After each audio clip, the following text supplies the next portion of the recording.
नमस्ते, आप सभी का स्वागत है मेरे चैनल में चिराग एस्ट्रोलॉजी। और हम बात कर रहे हैं मार्गी शनि की, जो कि मार्गी हो चुके हैं 15 नवंबर से।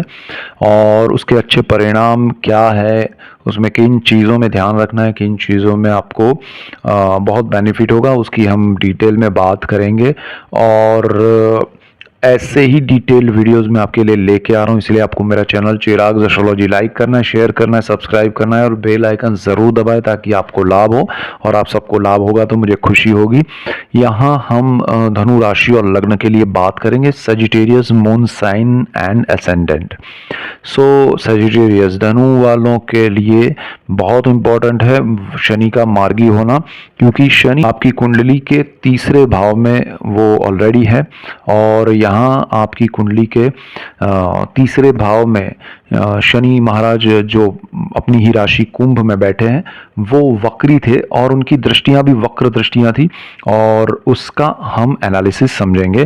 थर्ड हाउस जो है वो पब्लिक रिलेशन का है, एचआर का है, मीडिया का है।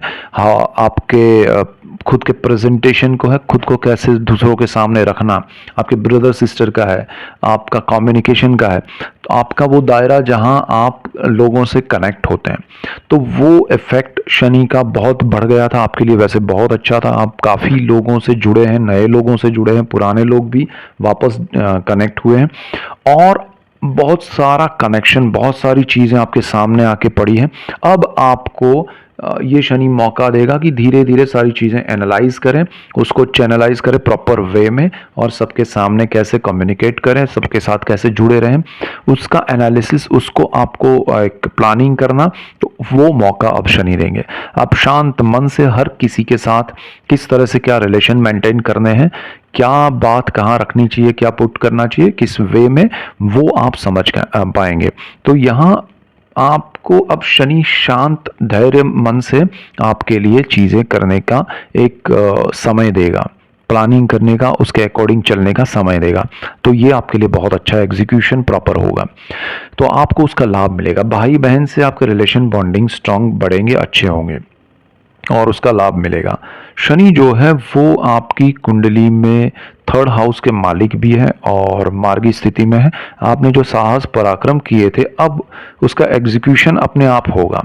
वो पहले आपको बहुत मेहनत करवाई भगाया पिछले 4-5 महीने में, अब वो एग्जीक्यूट अपने आप होगा और चीज़ें बेहतर होगी। लेकिन यहाँ जो आपने एक्सपेक्टेशन है कि ये स्पीड में अब मुझे लाभ भी मिलेगा, तो वो धीरे धीरे होगा, बट कॉन्क्रीट होगा, अच्छा होगा।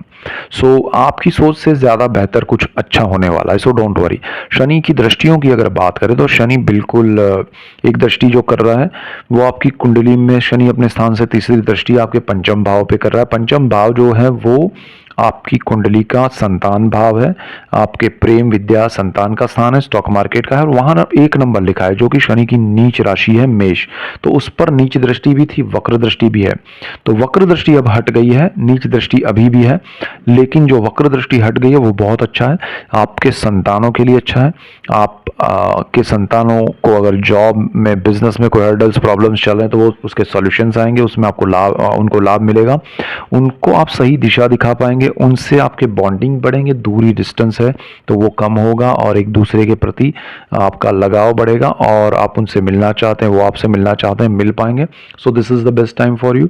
और अगर आप स्टूडेंट हैं तो आपके लिए बहुत अच्छा समय अब होगा कि जहां आपको अच्छे रिजल्ट्स मिलने चाहिए, कम अच्छे मिले हैं, या आपको कुछ चीज़ों में सही कॉलेज या सही आपके लिए नहीं हुआ, ऐसा कुछ भी आपको लगा, तो वो अब सही ट्रैक पे आएगा। आपके सराउंडिंग में जो प्रॉब्लम्स, हर्डल्स हैं स्टूडेंट को, तो उनके लिए अच्छा हो जाएगा। तो स्टूडेंट्स के लिए सारी चीज़ें प्रॉपर होने जा रही है, काफ़ी हद तक वो आपको बेनिफिट कराएगी। तो यहाँ 29 मार्च तक शनि रहने वाले हैं इसी स्थिति में, तो ये चीज़ें उस हिसाब से चलेगी, आपको समझ के चलना है। 29 मार्च को शनि ट्रांजिट कर जाएंगे मीन राशि में, वो क्या इफेक्ट होगा उसको हम पहले मार्च में समझेंगे, लेकिन तब तक ये असर है वो हम जान के याद रखें तो ज़्यादा बेटर है।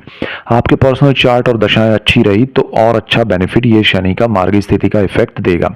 पंचम भाव का मालिक मंगल है, वो नीच राशि में चल रहा है, तो उसको थोड़ा केयरफुली लेना है। आपके अग्रेशन में कमी आई है, और मन शांत रखिए, सही दिशा में सही तरह से सोचिए, आपको बेनिफिट होगा। प्रेम के मामले में आपको असफलताएं देखनी पड़ी हैं, प्रॉब्लम्स हर्डल्स आए होंगे। अब उसमें थोड़ा रिलेशन वापस से एक बॉन्डिंग की ओर जा रहा है, रीबॉन्डिंग की ओर, तो वो ऐसा कुछ हो सकता है। लेकिन फिर भी शनि की नीच दृष्टि है, उतना बेनिफिट नहीं होगा। लेकिन हाँ, जो एकदम से सब कुछ खत्म हो जाए उस सिचुएशन से अभी बाहर आएंगे, सो वो एक अच्छा है। स्टॉक मार्केट में भी नेगेटिविटी काफ़ी हद तक कम हो जाएगी आपके लिए। लॉन्ग टर्म के ही इन्वेस्टमेंट रखिएगा, आपको बेनिफिट होगा। चाहे कुछ भी हो, आपको लॉन्ग टर्म से बेनिफिट होगा जब तक शनि की नीच दृष्टि है यहाँ पर, ठीक है। लेकिन वक्र दृष्टि हटने से आपको काफ़ी हद तक पॉजिटिविटी मिलेगी। शनि की एक और दृष्टि है, जहां वो बैठे हैं वहां से बिल्कुल सामने आपकी कुंडली में जो आपका भाग्य स्थान है, तो भाग्य का आपको सपोर्ट नहीं मिल रहा था, भाग्य से आपको लाभ नहीं मिल रहा था। तो वो भाग्य का सपोर्ट, क्योंकि भाग्य में सूर्य की राशि है, सूर्य राहु के साथ थे, फिर तुला में थे, अब वृश्चिक में आए हैं मंगल के घर में, और ठीक है सूर्य की स्थिति, लेकिन शनि ये वहां पर वक्र दृष्टि हटा के आपके भाग्य में जो अवरोध क्रिएट कर रहा था वो कम हो जाएगा और आपके लिए अच्छा हो जाएगा। तो भाग्य जो है वो आपका अब आपको भले सपोर्ट नहीं कर रहा था, लेकिन अब वैसा नहीं होगा, वो आपको सपोर्ट भी करेगा। और जो उसके ऊपर एक तरह से रुकावट डाल दी थी, ग्रहण डाल दिया था शनि ने, वो कम हो जाएगा। तो आपको कहीं ना कहीं से भाग्य का सपोर्ट मिलेगा किसी भी रूप में। चाहे आप काम करने जा रहे हैं, आपके हेल्थ में कोई प्रॉब्लम है, आपके हेल्थ इश्यूज जो हैं वो सॉल्व होंगे, आपके करियर में जो प्रॉब्लम्स है, हर्डल्स है, वो दूर होंगे। तो भाग्य का यहाँ खुल जाना आपके लिए अच्छा है, भाग्य का सपोर्ट मिल जाना सूर्य के पॉइंट ऑफ व्यू से और शनि के, दोनों के पॉइंट ऑफ व्यू से, तो वो आपके लिए बहुत अच्छा कुछ होने जा रहा है। आप धर्म से जुड़ेंगे, स्पिरिचुअलिटी से जुड़ेंगे, धार्मिक स्थलों पर जा पाएंगे, अपनी मन्नतें पूरी कर पाएंगे। So this is the best time for you according to 9th house भाग्य भुवन, जहाँ पर 5 नंबर लिखा है। आपकी कुंडली में 8 नंबर लिखा है, वो बहुत इंपॉर्टेंट है, क्योंकि वो 12वां स्थान है, व्यय भाव है, मोक्ष का है, विदेश का है। तो यहाँ पर शनि की वक्र दृष्टि थी, वो हट के अभी मार्गी दृष्टि है। तो यहाँ पर आपको नेगेटिव रिजल्ट्स शनि की वजह से तो वैसे भी नहीं मिले उतने ज़्यादा। तो वो विदेश जाना, विदेश में सेटल होना, विदेश के लिए, चाहे आप जॉब के लिए जा रहे हैं, बिजनेस के लिए जा रहे हैं, पढ़ाई के लिए जा रहे हैं, घूमने के लिए जा रहे हैं, चाहे आप डॉक्टर हैं, इंजीनियर है, कोई भी है, आप स्टूडेंट है, आप हाउस वाइफ है, आप फार्मर है, लेकिन विदेश से रिलेटेड जो प्रॉब्लम्स थे उसमें काफ़ी हद तक शनि ने अच्छे रिजल्ट्स दिए हैं। अब वो स्लो हो जाएंगे, नेगेटिविटी कम हो जाएगी, लेकिन उस स्थान का मालिक मंगल है, वो नीच राशि में, थोड़ा ध्यान रख के चले। अग्रेशन को आप कंट्रोल कीजिए, गुस्से को आप कंट्रोल कीजिए तो ज़्यादा बेटर रहेगा। तो यहाँ आपके लिए ये सारी चीज़ें बहुत अच्छी हैं, शनि के ये रिजल्ट्स आपके लिए बहुत अच्छे रहेंगे। So that's it for today, keep watching Chirag astrology. Thank you for watching, God bless you and good bye, thank you.